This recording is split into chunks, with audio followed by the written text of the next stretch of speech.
tinochaja vanhu vatadza kuti vasazozviita. Imi machaja kudarama mati zvinobhadhara kwatiri hazvienda kumadzimambo isati dyire vanhu kati tinopa muridzi wazvo toona ti mhosva iwe uripo kuti vakomiti uyu uchidzidzisa vanhu izvozvo mawamadya zvinhu izvozvo muri anani ndonyaya yangu hatirodze tine dokumenti reshamba district rinoti mwana mudiki haarodzwe under age hairodzwe. Anyone anowanikwa ari munyaya yekurodza vana vadiki angave witness kana kuti achitendera kuti mwana arodzwe ane mhosva. Sabu umanzwa mhosva here ndakupai taurai nyaya yekunde kuti mwana kana rumba kwavo mwana makaitonga sei nyaya yakatika ndekuti mukomana wake musikana wafamili wafamili vana kudava mukomana akasvika pakurara nemusikana arani musikana baba wacho pawakadzaa ndobva waenda kuofe waenda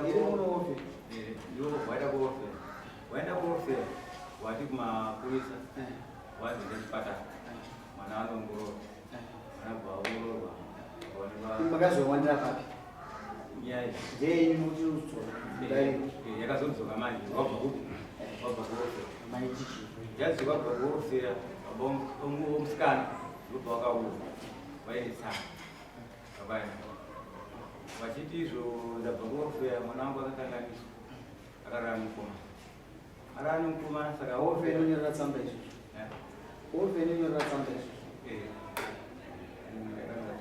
tsamba yacho iri kupiya mambo agarakada iri kunyowani mapuwa tsamba yamambo makaenda nayo tapiwa tsamba yamambo baba mukomana wakazotaura nababa musikana ndobva ramba kuti nyaya iende mberi iende kwamambo wavegagwa ritu ini bandikaizwa ndakataiwa inini handitonge nyaya yadaizi nyangwe pasina kurorana asina ntonge nyaya iyo inini nyaya nendapirwa ndetanaikuti semutemo watikakudzidzisai ndopandi kutaura paguvavachangu kuti ndakagara nayo pasi takagara nawo takati isati dzakire pasi yekuti nyaya andaizi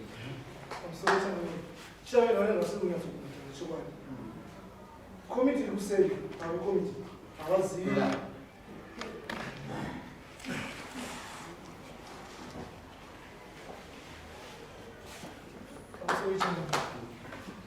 ava vekomita ndichisvika ndichivasamuna vakabudza ivo kuti havazivi kuti nyaya iyi yakafambiswa sei yakagarirwa pasi nasabu nemhuri yemusikana nemukomana sachokwadi yekomiti nyaya yamise auise ndimi sekta yevachavi unoizee nyaya handitozivi autoise baba munoizee baba ndakanzwa nezvayo amizi hamuna kugara sekomiti ndisi kukomiti garai mushemaavo babavo wemusikana iwe urichi chaurisa kashama unomigiro mupurisa wachinamino nyaya makaigarira iwe mauribe ose saka mese misuka i ungare mukati mwamuna nyaya pa mese suka andizvizvo taura nyaya yako saka zvadaro uyo mukomana uyu akanzi mwana ana age gama iyo kutaura namambo yakabhairwa abhanzi mwana muana age saka iyo mukomana chibvisa mumwe inoenda kumba kwemusikana nembudzi inozoenda kupi masango achiyamu mukadzi wako tinozokupa jeniwari iye jeniwari tapo anozopiwa mufana akazonzi anozopiwa musikana wake uyu muna jeniwari tapo saka jeniwari yasvika uyo mufana anotsvagawo mudzimai wake ndobva aita sei ndobva atomushayiwa asikuita sei asi mombe angabvisa akabvisa mombe wakabvisa iro wakabvisa uchipanda ndichipa atizva nehwani yakaenda kwasabu Sabe ndizvo zvo here? Nyaya yekubviswa kwemombe kuchikora muramba ndizvozvo here? Ndizvozvo. Bvira nhasi hausisiri sabhuku wangu. Bvira nhasi hasisiri sabhuku wangu. We don't want kuisa vana mumasituation anokompromisa vana. Ekupedzisira vana vari vulnerable kuvanhu vakuru. Imimi muripo. Ndipo tsamba yangu. Tsamba yakanyorwa mambo nesocial welfare. Zvinokuona pamwe ndeyakanyonzi to village aid. Ndoda kuregererwa. Aifana kuchenjera nawe vanhu vachigara utaura aifana kuya kumwe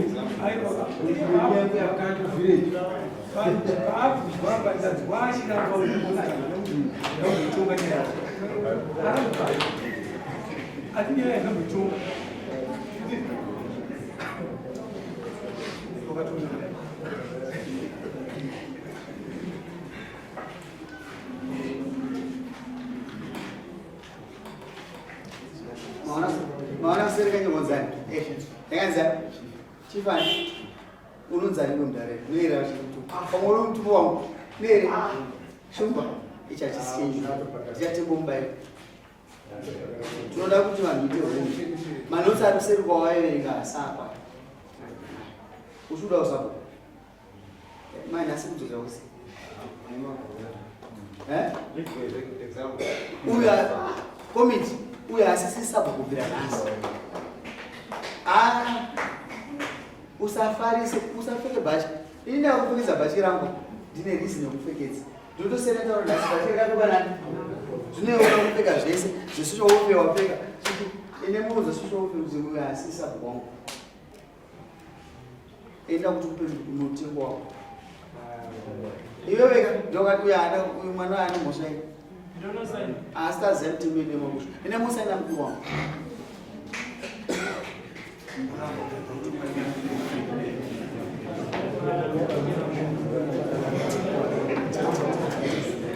Abanye bakatonyorwa makore. Babanzi akatorara nemwana uyu mfana. Akarara nemwana ari below the age. Uyo kwalisa kugara mapepeni. Uyu mfana uyu ndipepeteta kwa. Ndipepeteta kwa.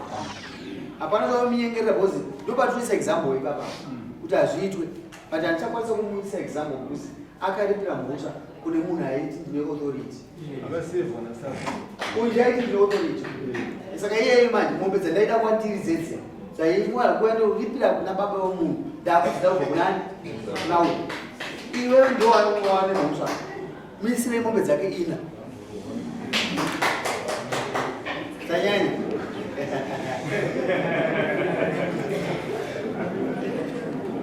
Baba wangu nalo sekuru msikana dini. Adara. Dzinotsikirirwa nyaya idzi. Adara ndakachitamba zvazo zvichizikira. Makapuwe chimba kwenyu. Wakapa chimba uya anotendeka. Wakaendesere chiwotaura ingwani. Inoti ndakaendesa munhu. Saka manje mbudzi 3. Saka ukura ndenda kwasabu. Iwe sekuru wemunhu. Ndiwo vandikumanikidzokisa zvinhu zvipi. Sekuru ndivapi? Wanda wakubvisa mombe. Vari pamwe chete nasabhuku achitendilisa. Ine Musa ina mukuru wangu. Abanye mutaura sumuka indara. Adara Zodzoka mutora mafemo masaina. muchataura zvenyu. Ora ikatika afame. Munhu ane right yekuwa mukana. Zvipitika munoti ndidai. Aiwa Nyaya yakaitika ndekuti nhana chandakatambira handina chandakaita kana kuti nyaya yakaitika ndekuti ndakapindira pamukomana kumbatsira panyaya yefoni yemukoma wake yakanga anzi atorerwa iri kumusikana. Izvi zvakasetera zvese zvane chandakapinda kana chandakazvikari changu chiri papa. Baba wemwana nevava newaitira ndiwaiziva. Nduzedanga renda kutora. Asi ndoti nditore justify kusendi kutora. Iwe mombe nembudzi wakapana. Mombe nembudzi dzakabva dzapawanewa vari pamwe chete navabhowani. Vapi? Asekuru vachifambisa nyaya. Ndinokupa ichidzidzo kamudana. Handiri munhu anoita nharo. Nevakadzi wavo. Nevakadzi vavo. Vakarifisa imhuri asi iwe uri nemhosva. Mhosva. Hazvina basa kuti kufundira kuti atokwanisa nhasi kukuregerera. Adhara makapinda munyaya. Alright, makaedza dziva nekumburi makokwedza kudzima makapuridza kwamazobwira mudziva muri havana kutadzera amaitaure muri amai vana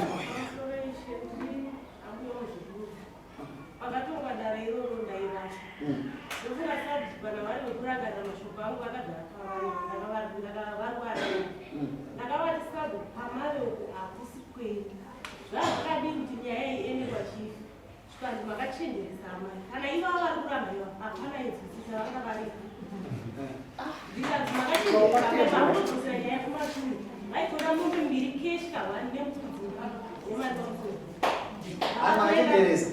hanhu makachenjeresa vakana kutaura ndevati kuti vese vaitaura vatorapa nababa womunhu pane vamwe amai vasikoso vakagara vakati makachenjeresa mabhane kuikati vamwe kuchenjeresawo asi ndozivasabu anobva pahuku kana kuti mbudzi mombe inopfika tikatoenda nawo kunongedzera padanga mombe vakatotina mombe vakatosaina patone masigireti emabhuku avakasainira vakatomombe yedu ngaiuye izvo hauna kuenda kazotaura amaidito kazotaura wazvivisa mukiwo ndokwedzera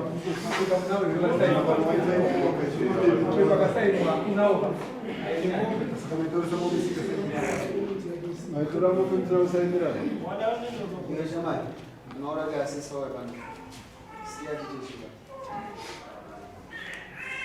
iwe mndana wandikumbura sina basa redu ndirokuprotekta vanhu vedu uite kuti vanhu vedu vajirwe nani nevana ukuramba uchiramba chokwadi ndozvinozozvodza kuti kasisuyo hamusuzwa language deni end child marriages anotanga ndiani kutungamiriro mudzi ukana mbumbiro redu remutemo roti sabhuku kana aita izvi anobvisa mombe mbiri nembudzi ndozvandinotaura anobvisa mombe mbiri nembudzi kana awani obva abva pachinzvimbo chake kusarudzwa kwamunhu ndiri kushandisa pepa riripo iwe verenga mwana vanzwisisi verenga bhairo redu kuti rinoti kudii takaona dambudziko rakanga rawanda kumasabhuku nesu vatungamiriri isusu ndokunge tagadzira document inovhainda inoshandiswa nemadzimambo mana uzvinzwisisa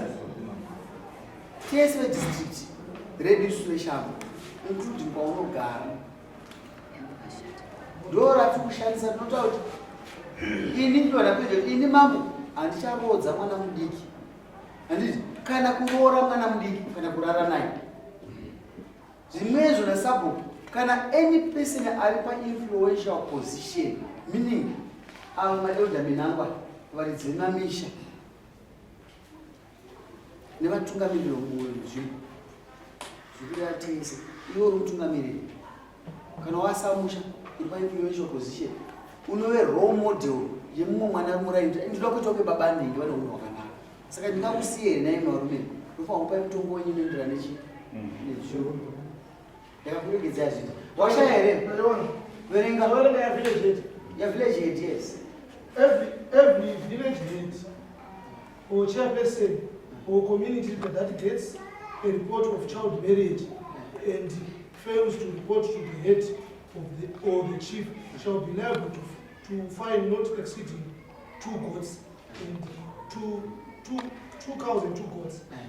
The mombe mbiri nembudzi mbiri not exceeding nakuti force nakuti chiverengo ichi ndikusiye rumwe zvatika bumbiro rero any person enough pazasi any person who engages in sexual relationship with a child within a prohibited degree shall be guilty of an offense. The offense shall attract a fine of 1 cattle and 1 goat, which shall be paid within a period of 1 month. Of 1 month. Baba imi mune mombe mbiri nembudzi chete. Baba imi mune mbudzi mbiri nemombe mbiri. Ava vaisire mombe mbiri nembudzi mbiri. Vangandati 4 by sabhuku. Over. Sabhuku anobva anzi anofanira kustepa down. kubvira nhasi amusisisa bhuku wangu. Pane munhu pana sekretary robhuku mangwana ine munodaidza village meeting. Madaidza village meeting kansela wenyiyani zuowa mowa mamudzo ndanzina mambo uya ndichamuda mowa masarudza pavillage meeting yenyuma masarudza kansela aripo vakuru vangu havasi kuuya vaichakuru musarudza sabhuku wenyu kana iwo kwatopinda handina basa nazvo masarudza zviri pamutemo musadza committee seku 7 ine marepresentative ati youth women zvichienda bandiko esaya mozviwisa kwatiri ava vasisisa bhukira nhasi vanobva vasarenda nemabhukisi avo baba nemunosainei somukaiva musafanisi kuti pakati handimudziridzi kuzara vana haisi chitema musasemure kunemwa gogo muri murume wangu muzukuru ibachi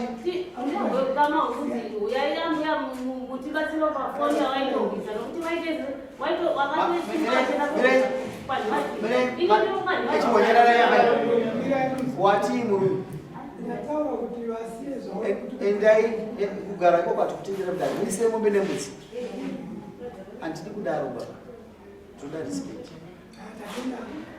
chimina unochiziva kunyengesa mwana mudiki achina ndichipindura uende ende koti achikudzunurwa kana uchiziva chinonzi chimina icho chiro chimina kudya mwana asati adondora mango makaisa sauti inopisira chikosoro nyepa nyepa here muda kuya muno muchisukudza murovei mombe mbiri nembudzi mbiri ndida kuona anouya achiti wakachaja nyaya ndida kuvhura dhoketi usadaro iwe sei uchiti sei zvina kunaka hamuna kuzviita here iwe murume hauna kuzviita here makazviita munokumbira ruregerero kwete kuzvikudza ukazvikudza ndakushaya kuti urevei urunyika mberi unozva ndinogadzira infection yako toda kuita zvo zvakanaka hatidi vanhu kuteerera nyaya idzi toda kuti dzisive endai kumakotsi kumberi umuone kuti munopuwa makore mangani wakagonere shama iwe wakagonera wakatadza iwe wakagonera kumbira maningi iwe uri baba wako kana ndaatesa shamba ndiri baba vavo nokukura kwako kasi ndinokuremekedza mudhara singaiti ndiri kuramba chiti mudhara unozviziva ndoda kuti upe respect ukwanyaradza seyavo ndiwamambo here ambuya ndikuregerera kasura ndikuregerera sumukai ndinoda zvo zvandataura